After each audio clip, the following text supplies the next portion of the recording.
जय जवाहर जय छत्तीसगढ़ संगवारी हो। तो आज मैं पहुँचे हूँ नवागढ़ में स्थित माँ महिषासुर मर्दिनी माँ के मंदिर बा। और यहाँ नवरात्रि के समय में काफ़ी भीड़ उमड़ थे। यहाँ ज्योति कलश के जो लिस्ट मैंने देखे हो, मैं यहाँ पूरा यहाँ पर सब चीज़ें देखे हूँ, घूमे के फिरे हो। तो यहाँ पर मुझे पता चलता है कि नवरात्रि में कितना भीड़ रही थे।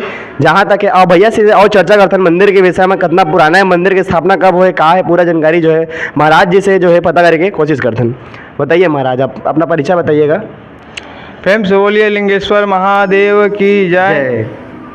सिद्ध शक्तिपीठ माँ भगवती यहाँ आदिकाल से विराजमान है जी भैया। और हम लोगों के मुताबिक 17-18 पीढ़ी से पूर्वज हैं जो यहाँ माता के सेवा कर रहे हैं। 18 पीढ़ी से। हाँ, अगर हम लोग हमारे नाम पुजारी हैं हम लोग। हाँ मेरा नाम धर्मेंद्र कुमार वैष्णव है जी। और हम अपने पिताजी के बाद हम लोग पुजारी कार्य संभाल रहे हैं अभी। हाँ, और यहाँ लिंगेश्वर महादेव है आदिकाल से। आदिकाल से। हाँ।